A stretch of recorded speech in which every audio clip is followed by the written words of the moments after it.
1절 하나님의 뜻으로 말미암아 그리스도 예수의 사도된 바울과 형제 디모데는 고린도에 있는 하나님의 교회와 또 온 아가야에 있는 모든 성도에게. 바울이 이제 이 서신서의 발신자이죠. 자신을 먼저 소개합니다. 하나님의 뜻으로 말미암아 그리스도 예수의 사도된 바울. 그렇죠. 자, 바울은 자기가 사도가 된 것이 하나님의 뜻으로 말미암아 이렇게 되었다고 말하죠. 자기가 자원해서 하기 전에 하나님이 계획하시고 나를 부르셔서 사도가 되게 하셨다, 이렇게 항상 믿고 있었습니다. 그래서 바울은 우리가 고린도전서에서 살펴봤지만 자기가 이렇게 사도를 열심히 하고 선교를 열심히 해도 하나님이 나에게 상을 주실 것이다, 안 주실 것이다, 그거 자체로는 상이 없을 것이다. 하나님이 나를 부르셨고 나는 부득불하게 하기 때문에. 그래서 나는 상을 받기 위해서 어떻게 한다 그랬죠? 자비량으로 이렇게 선교하는 거고 사랑으로 행하는 것이다. 사랑으로 행하지 않은 것은 영원하지 않기 때문에 내가 사랑으로 행하고 이렇게 자원해서 행하고 있다라고 얘기했습니다. 자, 그리고 이제 바울이 사도된 바울은 이렇게 말하고 있죠. 바울이 사도란 것은 다 알고 있는데 바울이 굳이 자기를 사도라고 이렇게 또 소개를 합니다. 왜 그럴까요? 고린도 교회는 바울의 사도성을 의심하고 있기 때문에 그렇습니다. 왜? 바울은 예수님의 12제자가 아니었기 때문에 사도의 자격이 없다. 늘 이게 이제 바울을 따라다니는 거죠. 그래서 바울의 서신서를 읽다 보면은 처음에 1절에 이제 자기를 소개할 때 예수 그리스도의 종된 바울은 이렇게 소개하는 데가 있고, 또 어떤 거는 예수 그리스도의 사도된 바울은 이렇게 소개하는 게 있어요. 왜 어쩔 때는 종이라고 하고 어쩔 때는 사도라고 하느냐? 고린도 교회처럼 바울의 사도성을 의심하는 교회, 좀 문제가 있는 교회는 사도된 바울은 이렇게 편지를 쓰고, 그런 문제가 크게 없는 교회는 종된 바울은 이렇게 해서 자기를 소개하고 있습니다. 그 1절만 봐도 이 교회가 은혜로운 교회인지 시끄러운 교회인지 다 알 수가 있어요. 자, 오늘은 사도된 바울은 이 말은 고린도 교회는 그렇지 않다는 거겠죠. 자, 그 다음에 수신자는 누구입니까? 고린도에 있는 하나님의 교회와, 자, 고린도에 있는 하나님의 교회는 고린도 교회를 말합니다. 그 문제 많고 시끄럽고 분쟁하는 고린도 교회가 마귀의 교회가 아니고 누구의 교회다? 하나님의 교회다. 우리가 이런 생각을 해야 돼요. 어떤 교회도 하나님이 세우신 교회는 하나님의 교회인 겁니다. 교회가 문제가 많고 시끄러운데요, 그래도 하나님의 교회입니다. 교회는 천사들이 모이는 것이 아니고 죄인들이 모이는 것이에요. 그래서 교회는 문제가 있을 수 있고 시끄러울 수 있습니다. 그런 교회도 다 하나님의 교회예요. 마귀가 어떻게 역사할 수는 있겠지만 그러나 하나님의 교회라는 거, 우리가 이 분명한 원칙은 딱 잡아야 돼요. 그래야 우리가 시험에 들지 않고 좌로나 우로나 치우치지 않을 수 있습니다. 그래서 여러분, 우리가 어떤 교회가 이제 문제가 있고 좀 시끄러울 수 있죠. 또 그런 교회들이 항상 있죠. 그런데 그런 교회를 우리가 이렇게 비난하고 또 이렇게 욕하고 그러면 안 됩니다. 교회는 항상 시험에 들 수 있고 문제가 있을 수 있지, 모든 교회는 다 하나님의 교회다. 우리 교회 요즘 이제 안 나오신 분들도 많이 나오고 있고, 또 젊은 분들이 또 이렇게 많이 나오고 있어요. 안 나오신 분도 있고 이제 새 가족도 있고 이렇게 이사 오셔서 오신 분들도 있고 많이 있는데, 이제 요즘 교회에서 밥을 주니까 너무 좋잖아요. 너무 좋은데 이 젊은 분들이 이제 시험에 들어서 교회를 안 온다는 거예요.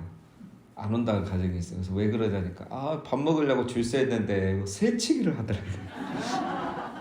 왜 이리 새치기를 하냐고, 교회가 이래서 되냐고. 그래서 다행이었어요. 예배가 안 좋았다 이러면 이제 큰일인데, 그 교회는 원래 죄인들이 있는 데라 새치기가 있다. 새치기 없는 교회가 이상한 거다. 걱정하지 말라고, 곧 그런 문제는 해결될 거라고. 자, 그래서 그게 교회입니다. 그렇죠? 그래서 이렇게 말하는 게 좋은 겁니다. 말도 안 하고 이 교회는 안 되겠네, 고린도 교회하고 똑같네 하고 안 나오면 어쩌겠어요? 그렇죠? 말해줘서 고마운 거고. 자, 하여튼 우리가 어떤 교회들을 놓고 할 때 항상 조심해야 됩니다. 그렇죠? 우리 내 자식, 내 남편 아무리 미워도 누가 내 자식, 내 남편 욕하면 듣기 싫은 거잖아. 그렇죠? 그게 정상인 거예요. 그래서 누가 우리 교회를 이렇게 막 욕하고 하는 거에 대해서 자꾸 동참하면 안 돼요. 우리 특히 식당이나 이렇게 밥 먹을 때 가면 막 이제 밥을 드셔야 되는데 막 이제 뭐가 쏟아내잖아요. 그러시면 안 되고, 예.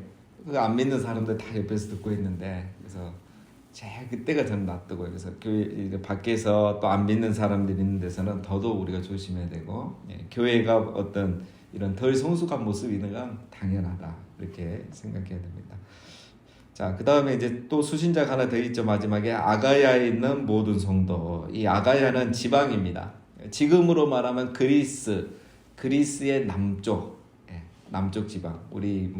우리도 남쪽에 경상도 지방, 전라도 지방 있죠. 이런 것처럼 그 남쪽 지역이 아가야입니다. 그래서 그리스를 이제 그 당시 크게 두 개로 나눠서 위에는 마게도냐, 밑에는 아가야 이렇게 했어요. 그래서 마게도냐의 대표적인 도시가 데살로니가, 그 다음에 남쪽의 수도가 이 아가야의 수도가 고린도. 그래서 바울의 선교 정책은 대도시 정도예요. 예. 우리 도시에서 선교하는 선교사님들은 믿음이 없고 산 속으로 들어간 선교사님만 믿음이 있다 이렇게 말하면 안 됩니다. 바울은 대도시 중심 선교를 했어요. 그래서 이렇게 하든 저렇게 하든 부르심 따라 하면 되는 거죠. 자, 이 고린도 후서는 이제 정리하면 발신자는 우리 바울이죠. 함께 있는 디모데도 있지만 바울이고, 수신자는 고린도 교회, 그 다음에 아가야 지역에 있는 교회들이라고 볼 수 있습니다. 2절, 하나님 우리 아버지와 주 예수 그리스도로부터 은혜와 평강이 있기를 원하노라. 자, 인사말이죠. 은혜와 평강 늘 나오죠. 은혜는 카리스, 우리 카리스 중창단, 예, 은혜 중창단이죠. 은혜란 거는 하나님이 간섭하시다라는 겁니다. 하나님이 간섭하신 게 은혜예요. 내버려두면 그거나 은혜가 없는 거죠. 평강은 샬롬, 우리 유대인들이 말하는 샬롬을 번역하면 평강. 평강은 제가 한번 대림절 때 말씀드렸지만, 이 담을 쌓아놓으면 이 벽돌을 막 쌓아서 담을 쌓아놓으면 빈틈이 하나도 없고 벽돌이 빈 게 하나도 없는 게 평강이에요. 전혀 문제 없이 완벽한 상태. 안정된 상태, 이게 평강입니다. 자, 은혜가 따라오면 평강이 따라옵니다. 은혜가 임하면 평강이 따라오는 거죠. 그리고 이 은혜와 평강은 어디서부터 옵니까? 하나님과 우리 주 예수 그리스도로부터. 하나님께서 예수 그리스도를 통해서 우리에게 은혜를 주시고 평강을 주시는 겁니다. 문제 많은 고린도 교회에 가장 필요한 것은 은혜와 평강. 3절, 찬송하리로다. 그는 우리 주 예수 그리스도의 하나님이시요 자비의 아버지시여 모든 위로의 하나님이시며 우리의 모든 환난 중에서 우리를 위로하사 우리로 하여금 하나님께 받는 위로로서 모든 환난 중에 있는 자들을 능히 위로하게 하시는 이시로다. 예, 찬송하리로다. 이 말은 찬송합시다. 누구를? 하나님을. 어떤 하나님을 찬양할까요? 주 예수 그리스도의 하나님을 찬양하고, 자비의 하나님을 찬양하고, 세 번째는 모든 위로의 하나님을 찬양합시다. 예, 이렇게 하는 겁니다. 자, 그런데 이제 다른 거는 주 예수 그리스도의 하나님은 당연한 거고, 그 다음에 자비의 하나님도 많이 해봤고, 근데 위로의 하나님, 이거는 잘 안 하는 거죠. 예, 근데 바울이 특별히 여기에서는 위로의 하나님을 추가했습니다. 왜? 하나님은 고난을 피해가게 하시는 분이 아니라 고난을 통해, 환난을 통해 우리를 위로하시는 하나님이시기 때문입니다. 그래서 특별히 고린도 교회는 고난이 많았죠. 교회가 시끄럽고 여러 가지 문제가 있으니까.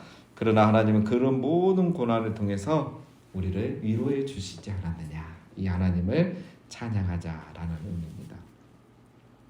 바울이 이제 이걸 경험한 거예요, 자기가. 그래서 나누는 겁니다. 뒤에 볼까요? 5절, 그리스도의 고난이 우리에게 넘친 것 같이 우리가 받는 위로도 그리스도로 말미암아 넘치는도다. 그리스도의 고난, 이 말은 그리스도가 받은 고난을 말합니다. 예수님이 받은 고난. 예수님이 받은 고난이 우리에게 넘친 것 같이, 이 말은 예수님을 따르는 사람은 예수님처럼 고난을 받는다, 이 말이에요. 그래서 우리가 고난을 받은 거다. 우리가 예수님 말씀대로 살려고 하다 보니까 고난을 받은 거다. 예. 자, 이게 정상입니다. 그리스도인의 삶은 고난이 있는 게 정상이에요. 그런데 고난이 없는 사람이 있다? 그것은 말씀대로 살지 않기 때문에요. 말씀대로 살고 예수님처럼 살려고 하면 다 고난이 있게 되는 겁니다. 5절 말씀처럼. 그러나 내가 하고 싶은 대로 살면 고난이 없어요. 자, 마지막에 뭐랍니까? 우리가 받는 위로도 그리스도로 말미암아 넘치는도다. 말씀대로 살다가 고난 받으면 그리스도 예수님께서 위로해 주신다는 거예요. 이런 게 경험이 많아야 되죠. 6절 우리가 환난 당하는 것도 너희가 위로와 구원을 받게 하려는 것이요 우리가 위로를 받는 것도 너희가 위로를 받게 하려는 것이니 이 위로가 너희 속에 역사하여 우리가 받는 것 같은 고난을 너희도 견디게 하느니라. 자, 바울의 간증이죠. 바울이 이렇게 고난을 참고 견디는 것은 내가 그렇게 해야 너희 성도들이 고린도 교회가 위로를 받고 고난을 견딜 수 있기 때문이다. 이 말은 이제 바울이 고린도 교회에 너희 때문에도 받은 고난이 많다, 이 말이 포함된 거예요. 너희 때문에 속이 썩어 들어가는데 내가 하고 싶은 말 다 하고 싸우고 싶은 거 다 싸우면 어떻게 너희가 은혜를 받겠냐. 내가 이렇게 다 참아야 하나님이 너희를 위로하시고 너희도 이런 어려운 때를 잘 이겨낼 수 있지 않겠느냐. 그래서 내가 이 고난을 다 참고 있다. 그래서 하나님이 위로하실 거다, 이런 말입니다. 자, 이제 뒤에 보면 쭉 나오는데 결국은 문제가 이제 그겁니다. 고린도서는 바울의 사도성, 이제 바울이 사도가 아니다는 거 갖고 계속 공격하니까 바울이 얼마나 하고 싶은 말이 많겠어요. 그래서 최대한 많이 참았다는 거죠. 근데 고린도후서 읽어보면 할 말 다 해요, 바울이. 7절 너희를 위한 우리의 소망의 견고함은 너희가 고난에 참여하는 자가 된 것 같이 위로에도 그러할 줄 알미라. 고린도 교회가 여전히 문제가 해결되지 않았었죠. 그래서 고린도 교회에 고린도전서를 보냈는데 해결이 안 되고, 그래서 이제 디모데와 에라스도를 보냈는데도 뭐 시원찮고, 아볼로가 가면은 좀 해결될 것 같은데 아볼로는 안 간대요. 머리 아프다고 안 가겠다고 하고, 바울은 가려고 해도 안 되고, 그래서 이제 나중에 바울이 갔지만 문제 해결이 안 돼요. 오히려 더 공격이 심해져가지고 바울이 그냥 에베소로 돌아왔어요. 그래서 이제 세 번째 편지, 고린도전서와 후서 사이에 보냈던 세 번째 눈물의 편지를 보내요, 바울이. 너희가 도대체 왜 이러느냐 하면서 그 눈물의 편지를 보냈는데, 그 편지를 읽고 고린도 교회가 변화가 된 거예요. 그래서 바울이 사도가 아니라고 공격하는 사람들을 출교를 시켜요, 교회에서. 그러면서 고린도 교회가 이제 회복이 된 거예요. 그 말이에요. 위로를 받는다, 이 말이. 드디어 교회가 이제 시끌시끌해지고 조용해지고 은혜를 받게 된 거예요. 자, 이것을 고백하는 겁니다. 8절 형제들아, 우리가 아시아에서 당한 환난을 너희가 모르기를 원하지 아니하노니 힘에 겹도록 심한 고생을 당하여 살 소망까지 끊어지고, 우리는 우리 자신이 사형 선고를 받은 줄 알았으니 이는 우리로 자기를 의지하지 말고 오직 죽은 자를 다시 살리시는 하나님만 의지하게 하심이라. 바울 간증이죠. 바울, 나도 이렇게 고난 당했다. 어느 정도까지 고난을 당했다? 9절을 보면은 사형 선고를 받은 줄 알았다. 이 말은 죽는 줄 알았다 이거예요.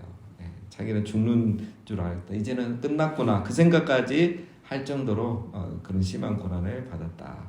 자, 그런데 이런 환난과 고난을 다 받아보니까 내린 결론은 뭐다? 9절 마지막에 보면 하나님이 오직 죽은 자를 다시 살리시는 하나님만 의지하게 하심이라. 아, 이런 고난은 다 하나님만 바라보게 하는 것이었구나 라는 걸 내가 깨달았다. 너희도 마찬가지다 라는 거죠. 10절 그가 이같이 큰 사망에서 우리를 건지셨고 또 건지실 것이며 이후에도 건지시기를 그에게 바라노라. 지금까지 이제 지켜주신 하나님이 앞으로도 지켜주시고 구원해 주시기를 기도하고 있다.